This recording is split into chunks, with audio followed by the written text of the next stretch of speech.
100 people. Of course, about 20 of them will drink coffee and the other 80 will talk. So the coffee shop said, hey, get out of this place, and we started finding other places to meet.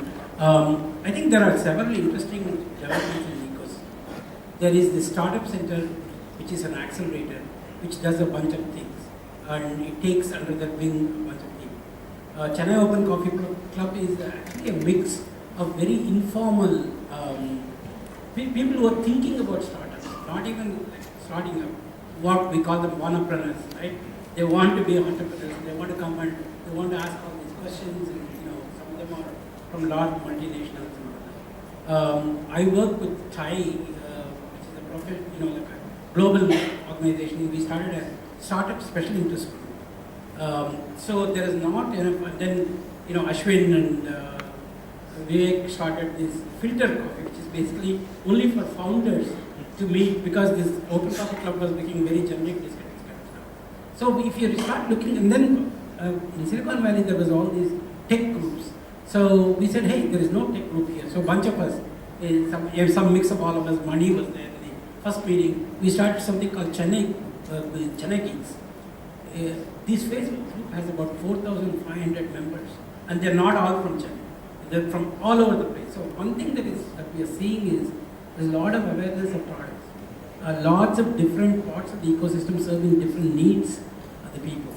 And still lots of curiosity to learn more about what's going on. Can I do it? Should I do it?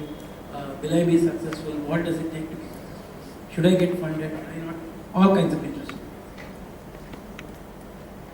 Yeah, so to kind of add to what Garai said, I think Garai and Ashwin pretty much explained a lot of the things.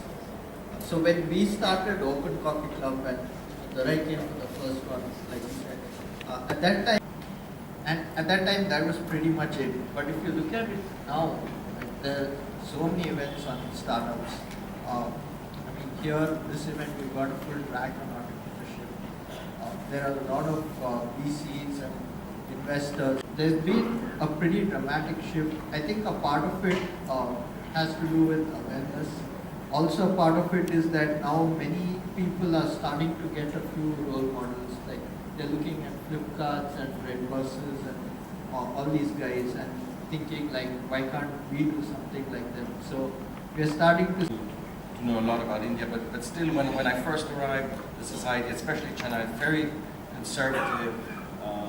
Your parents were going to decide the kind of career you were going to choose, they were going to decide who you were going to get married with. But now, I think the merces, the things have changed, and it's okay. You want to be an entrepreneur, you want to try, and if you fail, you'll still get a job. It's not like once you're an entrepreneur for life.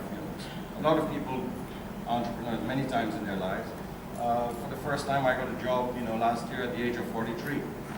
But I'm still an entrepreneur, and I'll always be an entrepreneur. So this ability to do both, the fact that the stigma of failure is not as big, I think that has driven the ecosystem to grow. Fantastic. So again, the experience from Google, whenever we are recruiting, whenever we're doing any kind of lateral hiring, we definitely are looking out for people who are been there, done it. We don't really care whether they have failed in their previous endeavor.